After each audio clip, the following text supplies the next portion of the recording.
नमस्कार मित्रांनो, रात्रीची नगरी या मराठी सत्यकथेच्या चॅनलमध्ये मी राजेश पाटील आपल्या सर्वांचं स्वागत करतो. मित्रांनो, आज तुमच्यासमोर मी जी कथा सादर करणार आहे त्या कथेचं नाव आहे मावशीची माया.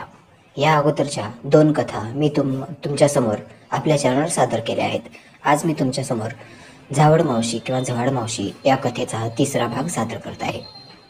मी कथेला काही पण नाव दिलं तर त्याचं शिरेल मी चुकू देत नाही. मित्रांनो, या अगोदरची कथा तुम्हाला खूप आवडली असेल. काही लोकांचे मेसेज आले, काही लोकांच्या कमेंट आल्या.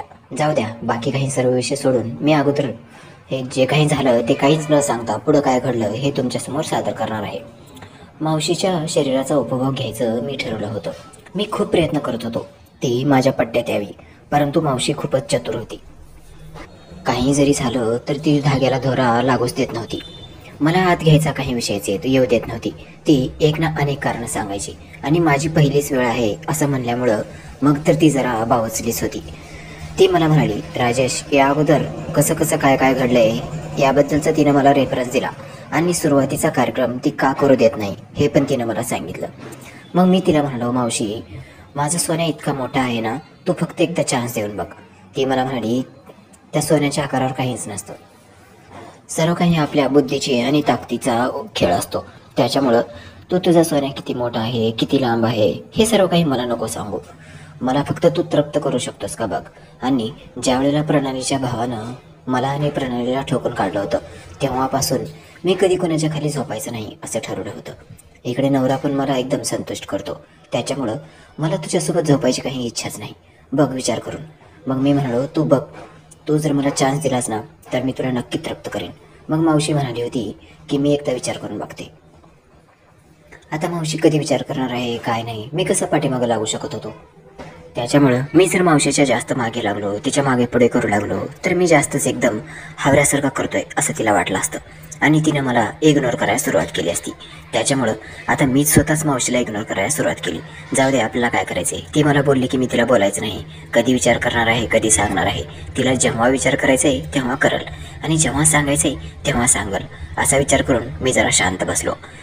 काय होते आणि काय नाही याच्याकडे माझं पुरेपूर लक्ष होतं, परंतु मी जाणीवपूर्वक म्हणजे मुद्दामच तिला आता इग्नोर करू लागलो. मावशीसुद्धा माझ्या थोडं जवळ येऊ लागली. तिनं काय विचार केला होता मला तिनं काही सांगितले नाही, परंतु तिच्या बोलण्यावरून, तिच्या हावभावावरून असं मला जाणवू लागलं ती माझ्या जवळ यायचा प्रयत्न करते. परंतु तिनं त्या विषयावर आणखीनसुद्धा माझ्यासोबत कसलंच संभाषण केलं नव्हतं. आणि तिने संभाषण केलं नसल्यामुळं मी सुद्धा ठरवलं की आता आपण स्वतःहून हा विषय काढायचाच नाही. जे व्हायचंय ते होऊ दे, पण आपण स्वतःहून काहीच बोलायचं नाही. मग मावशी थोडी शांत झाली होती आणि मी सुद्धा. त्या दिवशी ही दुपारची वेळ आहे. तिची सासू नेहमीप्रमाणे कुठेतरी गेली होती. मग मी जेवण वगैरे केलं. दुपारच्या वेळा मस्त ताणून दिली. आता माझ्यासाठी तिथे एक सेपरेट खोली होती. मावशीचं पण जे सासर होतं ते श्रीमंत घर होतं. प्रत्येक वेळा श्रीमंत लोकांच्या घरी वेगवेगळ्या खोल्या असतात असं मी तुम्हाला काही सांगायची गरज मला वाटत नाही. त्याच्यामुळं तिच्या घराचं वर्णन वगैरे मी मुद्दाम टाळत आहे. मित्रांनो, असं झालं की मी ज्या खोलीमध्ये जाऊन झोपलो होतो तिथं मावशी झाडू पोछा करण्यासाठी आली. ती तिथं आल्यानंतर तिनं लगेचच तिची साडी वर केली आणि गुडघ्यापर्यंत साडी वर करून तिने काष्टा घातला. काष्टा घातल्यानंतर तिचं जे पाठीमागचं जे ढुंगण होतं ते खूपच उठावदार आणि एकदम मस्त वाटू लागलं. माझी नजर तिच्याकडे होतीच. आता वाटू लागलं जाऊन मस्त तिला पाठीमागून पकडावी आणि द्यावीत ठेवून गावरान दणके.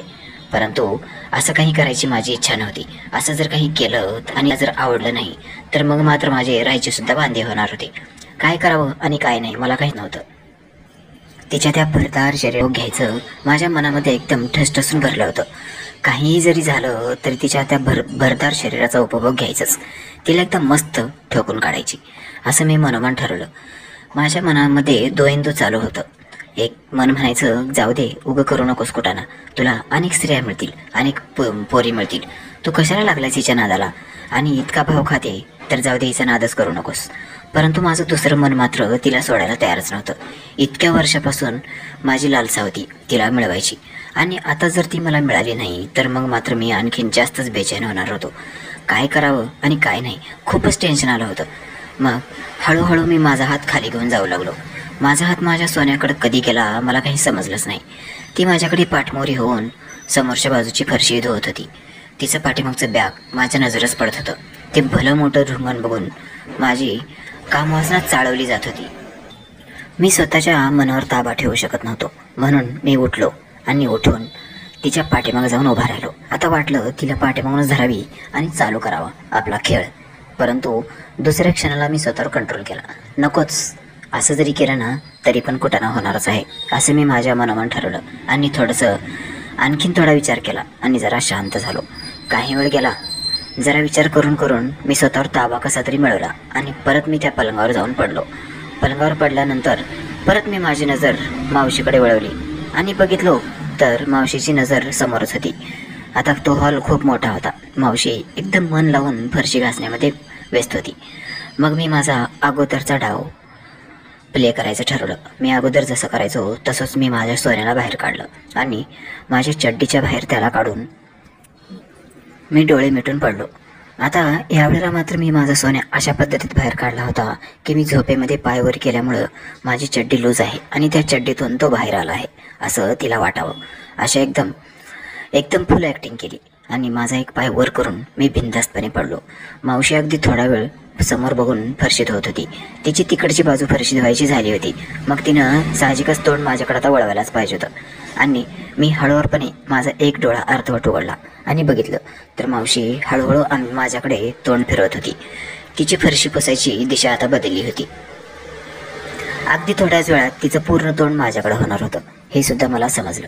मग मी हळूवारपणे डोळे माझे मिटून घेतले आणि माझे डोळे मिटून घेतल्यानंतर मी अगदी तसाच पडून राहिलो. मग मावशी तिनं तिचं तोंड इकडे केलं. जसं मावशीनं माझ्याकडे तिची नजर वळवली तसं तिचे डोळे विस्फारले गेले असावेत. कारण आता तिनं ज्यावेळेला माझा सोन्या अगोदर बघितला होता त्यावेळेला त्याची साईज निश्चितच काहीतरी कमी असेल आणि आता निश्चितच तो एकदम पूर्ण आकारामध्ये आला असल्यामुळे, कारण तो पण पूर्ण खवळला होता आणि खवळलेला सोन्या त्याच्या पूर्ण आकारात आला होता. तो पूर्ण आकारात आल्यामुळे आणखीनच त्याच्यामध्ये जास्त जोश भरला होता. हे सर्व काही मी बघितलं आणि सर्व काही बघून जाऊ दे आता आपल्याला संधी तर मिळणारच आहे असं मी ठरवलं आणि मी बघू लागलो. जसा मी हळुवारपणे डोळे थोडेसे उघडले तसं मी बघितलं मावशीचं पूर्ण लक्ष माझ्याकडचं होतं. मग मी हळूवारपणे माझे परत डोळे मिटले आणि तसाच पडून राहिलो. मावशीच्या पावलाचा आवाज येऊ लागला.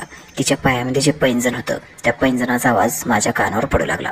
ती हळूहळू आता माझ्या दिशेने येत असल्याचं माझ्या लक्षात आलं. मी तसंच डोळे मिटून पडलो. आता मात्र माझ्या श्वासोश्वासाची गती वाढली होती. काय होते पुढच्या क्षणाला तिने आल्यानंतर कानाखाली लगावते की माझ्या सोन्याला आत घालते का ती त्याच्याकडे बघते, काय करते मी एकदम विचार करू लागलो मनामध्ये. काही जरी झालं तरी शेवटी पुढचा निर्णय तर यायला वेळ होताच. मग हळूहळू मावशी ती माझ्याजवळ आली. माझ्या जवळ येऊन तिने हळूवारपणे तिचं तोंड माझ्या सोन्याच्या जवळ घेऊन आली. आता तिच्या श्वासोश्वासाचा ठपका जो पडत होता तो पूर्णपणे माझ्या सोन्यावर पडत होता. तिचे गरम श्वास माझ्या सोन्यावर मला जाणवू लागले. मग हळूवारपणे तिने तिची जीभ काढली आणि माझ्या सोन्याला तिच्या जिभेचा स्पर्श झाला. एकदम मऊ आणि थोडीशी गरम. माझ्या लक्षात आलं तिनं तिची जीभ लावली आहे. हळूवारपणे तिने 2-3 चुंबन त्याच्यावर अंकित केले. तिच्या ओठाचा स्पर्श माझ्या सोन्याला लागला तसा तो उसळ्या मारू लागला. आता त्या उसळ्या मारत असल्यामुळं मावशीला ते राहुलं नसावं. तिनं कच करून त्याला हातात पकडलं आणि लगेचच गप करून तोंडात घेतली. मावशी खूपच चालू होती आणि चतुर पण होती. याच्या अगोदर तिनं स्वतःच कबूल केलं होतं की तिनं दीपककडून कशी ठोकून घेतली होती. त्याच्यामुळे आता माझ्याकडून ठोकून घ्यायचा काही प्रश्नच राहिला नव्हता. मी आणखीन सुद्धा गप्पच पडून होतो. थोडा वेळ गेला. इकडं तिकडं तिनं बघितलं असावं. मग ती हळूच गेली आणि तिनं मेन दरवाजा बंद करून आली. जसं ती माझ्या सोन्याला तिनं सोडली आणि तिच्या पैंजणाचा आवाज माझ्यापासून दूर दूर जाऊ लागला तसं माझ्या लक्षात आलं मावशी आता मला सोडून जात आहे. म्हणजे निश्चितच ती दरवाजा बंद करून येणार. मी अंदाज लावला होता आणि माझा अंदाज अगदी बरोबर ठरला. तिनं बाहेर गेली आणि बाहेरचा मेन दरवाजा धाड करून लावल्याचा आवाज मी ऐकला. तो जसा धाड करून दरवाजाचा आवाज ऐकला तसं माझ्या मनामध्ये आनंदाच्या उकळ्या फुटू लागल्या. आता मात्र माझ्या सोन्याची चांदीच होणार आहे ही गोष्ट माझ्या लक्षात आली. मग मावशीनं आत आल्यानंतर आतला सुद्धा दरवाजा पुढे केला. त्या खोलीमध्ये जी लाईट चालू होती ती लाईट तिने बंद केली. परंतु काहीच फरक पडला नाही. लाईट जरी बंद केली तरी त्या खोलीमध्ये भरपूर प्रकाश होता. मग पुढं मावशीनं माझ्या सोन्याला हातात घेतली आणि ती त्याच्यासोबत खेळू लागली. ती हळू आवाजात मला म्हणाली, दिरंगाई कशाला करतोस चांगल्या कामाला? मला माहीत आहे तू जागीच आहेस आणि तू तुझ्या सोन्याला मुद्दामच बाहेर काढला होतास. तुला आता मला समजले तुला माझ्यासोबत बोलायचं नव्हतं. तू मला जाणीवपूर्वक इग्नोर करतोयस कारण माझा निर्णय तुला ऐकायचा होता, हो ना? डोळे उघड असं म्हणून तिने माझ्या गालावर हलकीशी थापड लावली. माझ्या गालाच्या गालगोच्या घेऊ लागली. मी डोळे उघडलो आणि म्हणालो, मावशी यू आर ग्रेट. तू खरोखर खूप सुंदर आहेस आणि खूप ग्रेट पण आहेस. मला माहीत होतं एक ना एक दिवस तू माझी इच्छा पूर्ण करणार आहेस. मग ती मला म्हणाली, हो मी तर तुझी इच्छा पूर्ण करणार आहे, परंतु हे सर्व काही कोणाला सांगायचं नाही, सर्व काही गुपचूप करायचं. आता तू खूप वर्षापासून माझ्या पाठीमागे लागलास. लग्नाच्या अगोदरपासून तुला मी हवे आहे हे मला माहीत होतं आणि एखाद्याची अतृप्त जरी इच्छा असेल ना तर मला सहन होत नाही. त्याच्यामुळं शेवटी मी तुझ्यावर तरस खाल्ले. मी लगेच झटकन माझा हात झटकला, तिला बाजूला सरकावलं आणि तिला म्हणालो, मावशी जर माझ्यावर तरस खाऊन जर हे सर्व काही देणार असशील ना तर मला नको आहे असं सर्व काही. जाऊ दे, नकोच मला काही, चल बाजूला हो. असं म्हणून मी माझा सोन्या परत माझ्या चड्डीमध्ये घातला. तशी ती मला म्हणाली, अरे तुला राग यायला काय झाले? मी म्हणालो, तू तरस खाऊन देतेस म्हणजे भीकच म्हणून देतेस ना, नको मला असलं सर्व काही. तू तुझ्या जर मनानं देणार असशील तर मग मात्र मी सर्व काही करायसाठी उत्सुक आहे. माझ्यावर तरस खाऊन देणार असशील ना तर मग नकोच. काय गरज आहे तरस खाऊन देण्याची? मी काय एवढा भिकारी दिसलो की काय? तू नाही मिळालीस म्हणजे काय झालं? कोणीतरी मला मिळेलच ना. आणि राहू दे, मी आज परतणार आहे. मी गावाकडे गेल्यानंतर मी दुसरी बघन. तुझ्यात काय एवढं विशेष आहे? मला तू अगोदरपासून मी तुझ्या मागे पुढे फिरतोय म्हणून मी तुझ्या मागे लागलो होतो, परंतु तू ह्या थराला जाऊन असं काही बोलशील असं मला वाटलं नव्हतं. मग ती मला म्हणाली, काय राजेश, अरे राग येण्यासारखं काहीच नाही, मी अगदी सहज बोलले तुला आणि बोलायचा पण मला अधिकार नाही का? मी म्हणालो, हो तुला बोलायचा बिलकुल अधिकार आहे, परंतु असं तरस खाऊन देते, असं करून देते असं म्हणायचा अजिबात अधिकार नाही. मला अशा गोष्टी आवडतच नाहीत. कारण मला कुणी भीक म्हणून जर काही गोष्ट देत असेल ना तर मला इच्छा नाही घ्यायची. मी उपाशी राहिलेलं परवडेल, परंतु मी कोणाकडून भीक घेणार नाही. काय गरज आहे असं सर्व काही करायची? तुला द्यायचंय तर एकदम इज्जतीत दे आणि द्यायचं नसेल तर नको देऊ, काही गरज नाही मला. मी आज जाणार आहे. ती मला म्हणाली, अरे जाणार आहे काय रट लावलास? जायचं किंवा न जायचं तुझ्या हातात आहे का? आता मी तुला जाऊ दिले तरच जाशील ना. माझा नवरा आता 15 दिवस गावाला जाणार आहे आणि माझी सासू आणि मी दोघेच घरी राहणार आहोत. आम्ही दोघी घरी असताना माझा नवरा तुला कसं परमिशन देईल गावाकडे जायची? रात्रीच आमचं बोलणं झालंय. रात्रीच तुझ्या आई पप्पांसोबत बोलले. माझ्या नवऱ्यानं बोलल्यानंतर ताईने पण परमिशन दिली आहे आणि तुला पण काही अडचण असायला नाही पाहिजे. तिचं बोलणं ऐकून माझ्या आनंदाला पारावर चूर आला नाही. म्हणजे माझ्यासोबत द्यायचंय किंवा खेळ करायचंय हे तू रात्रीच ठरवली होतीस, हो ना? मावशीनं स्मित हास्य दिलं आणि ती गालातल्या गालात हसत मला म्हणाली, हो ना राजेश, तुला सर्व काही द्यायचं मी रात्रीच ठरवलं होतं, परंतु सर्व गोष्टींना योग्य वेळ यायला पाहिजे. चांगली वेळ असेल तर सर्व काही द्यायला मजा असते. अरे दिवसा घ्यायचं, सकाळी घ्यायचं ह्याच्यात काय? अख्खी पूर्ण रात्र मी तुझीच आहे. त्याच्यामुळं मी तुला थोडं टाळत होते आणि मला अगोदरच माहीत झालं होतं माझ्या नवऱ्याची बिझनेस ट्रिप जाणार आहे. त्या बिझनेस ट्रिपसाठी ते गेले की मग सर्व काही तुझंच आणि मी पण नाही राहू शकत ना. आता माझ्या नवऱ्यानं मला सवय लावली आहे, रोजच मला माझी खाज विझवावी असं वाटते. माझी जी आग लागली आहे ती आग विझवल्याशिवाय मला झोपच येत नाही. हाताच्या साह्यानं माझी काही आग शांत होणार नाही हे मला पण माहीत होतं. त्याच्यामुळं मी तुला थोडं टाळत होते. मी तुला देणार तर होतेच, परंतु योग्य वेळेला, आणि तुला अचानक देणार होते, परंतु तू मात्र माझं बोलून माझं मन मात्र दुःखी केलंस. मी म्हणालो, मावशी सॉरी, जाऊ दे, मला राग आला. तू असं माझ्यासोबत वागतेस. आता कितीतरी वर्षापासून मी तुला ही गोष्ट मागतोय, परंतु तू मला काही देतच नाहीस. त्याच्यामुळे मला थोडा राग आला म्हणून मी बोललो रागात. मग ती मला म्हणाली जाऊ दे, जे काही झालं ना चांगलंच झालं. मग ती मला म्हणाली, जसं दीपकनं मला ठोकून काढलं होतं ना अगदी तसंच ठोकशील ना तू पण? मी म्हणालो, काय मावशी, तू दीपकची जी रट लावली आहेस ना, अगं दीपकपेक्षा जर मी चांगलं नाही ठोकलो ना तर नावचा राजेश नाही. बघ तू, माझी पहिली वेळ असली म्हणून काय झालं, मी तुला एकदम मस्त एकदम सुस्त करून टाकेन. पुन्हा तू मला शोधत येशील गावाकडे. तुला नाही तर सासरी राहायला तुझी इच्छा सुद्धा होणार नाही. तू रोजच म्हणशील दणके घ्यावेत तर राजेशचेच. ती मला म्हणाली, एवढ्या शेफारू नकोस आणि एवढी शेकी पण मारू नकोस. किती पण मी म्हणणारा पुरुष असला ना स्त्रीच्या पुढं थंड पडतो. मी म्हणालो, मी त्यापैकी नाही, बघतो. ती मला म्हणाली, बघू ना, घोडा मैदान लांब नाही. मी म्हणालो, हा घोडा घे चढवून लवकर. असं म्हणून मी मोठ्यानं हसलो. मग ती सुद्धा लगेचच माझ्या सोन्याला तिने हातात घेतली आणि तिने तिच्या तांगड्या फाकवल्या. ती माझ्यावर आली. आमच्या दोघांमध्ये ढपाढपचा मस्त खेळ चालू झाला. मी तिच्या मुलायम बॉलवरून जीभ फिरू लागलो. तिचे बॉल दाबू लागलो. तिच्या हापूस आंब्यावरून मी हात साफ करून घेऊ लागलो.